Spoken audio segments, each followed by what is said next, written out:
अपराधों का समन, compounding of offences, धारा 320 सीआरपीसी के अंतर्गत पूर्व में टेबल बनाई गई थी, जो वर्तमान में भारतीय नागरिक सुरक्षा संहिता यानी BNSS की धारा 359 के अंतर्गत है। कंपाउंड करने के लिए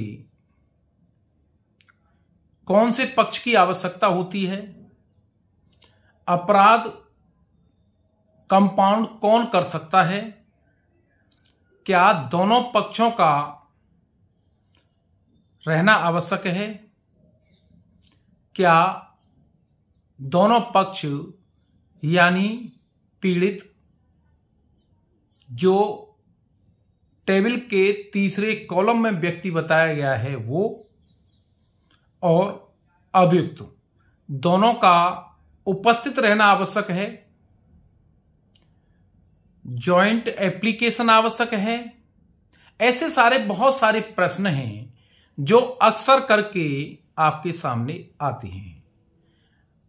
कई बार ये देखा गया है कि अगर जानकारी नहीं है तो जो मुकदमा शुरुआती तौर पर खत्म हो सकता है, यानी दोनों पक्षों में राजीनामा है और वो खत्म कराया जा सकता है, लेकिन अज्ञानतावश उस मुकदमे का पूरा ट्रायल हम लोग कराते हैं। ये गलत है। अगर दोनों पक्षों में राजीनामा है और वो मुकदमा शुरुआती दौर में खत्म हो सकता है तो उसे खत्म करा लेना चाहिए। आवश्यकता नहीं है अनावश्यक रूप से अभियुक्त और पीड़ित को लंबे समय तक कोर्ट में तारीखों का कराया जाना, और इससे खर्चा भी होता है, समय भी बर्बाद होता है। यानी विषय पर लौटकर मैं आता हूं, कंपाउंडिंग ऑफ ऑफेंसेज। अपराधों का समन किया जा सकता है और दोनों पक्ष अगर राजी हैं, यानी दोनों पक्षों में राजीनामा हो गया है। लेकिन कई बार अदालत ये कहती है कि दोनों पक्षों का होना आवश्यक है। मैं ये स्पष्ट कर देना चाहता हूं, कंपाउंड कराने के लिए दोनों पक्षों का होना आवश्यक नहीं है।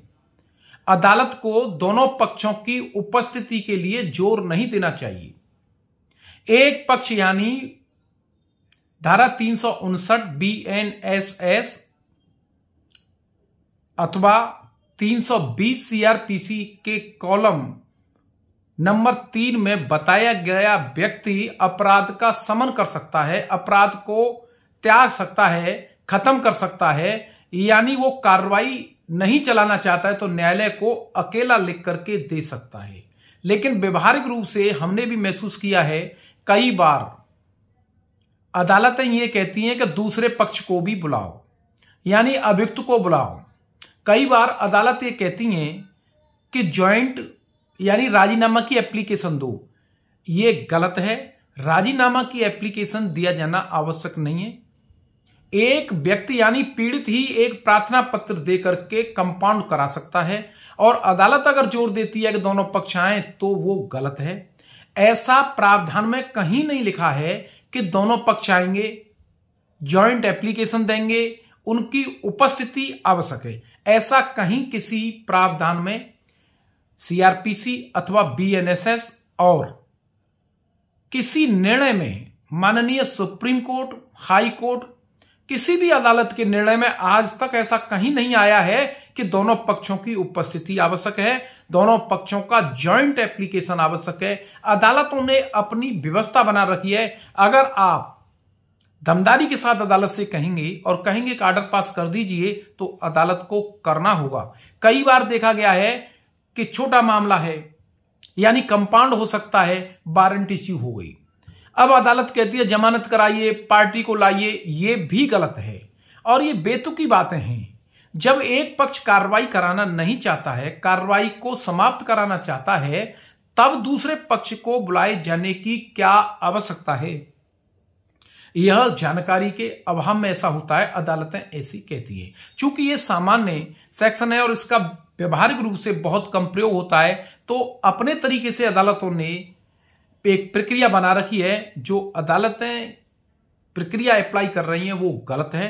यानी मेरा कहने का आशय ये है कि पीड़ित की एप्लीकेशन पर पूरा केस खत्म करके दाखिल दफ्तर हो सकता है। आवश्यकता नहीं है तो प्लीज सभी मेरे अधिवक्ता भाई और वादकारी जिन्हें मुकदमा खत्म कराना है, यानी कि उन्हें भी ध्यान देना चाहिए कि लंबा मुकदमा बेवजह खींचा जाए। उससे बेहतर यह है कि दोनों पक्ष अगर आपस में कंप्रोमाइज कर लेते हैं या सहमत हो जाते हैं तो तुरंत शुरुआती दौर में ही मुकदमे को खत्म करा देना चाहिए। और अदालतें जो प्रक्रिया बनाती हैं या जो एडॉप्ट कर रही हैं उस पर रोक लगाने के लिए अदालत से कहना चाहिए। धारा 320 सीआरपीसी, वर्तमान में धारा 359 बीएनएसएस के संबंध मैंने आपके सामने रखा। प्लीज कमेंट बॉक्स में आप अपनी राय अवश्य बताएं और अगर कहीं कोई चूक स्पष्ट होने में रह गई है तो मुझे आप अपना सुझाव जरूर दें। बहुत बहुत धन्यवाद। मैं एल के गौतम एडवोकेट इसी तरह आपके साथ जुड़ता रहूंगा।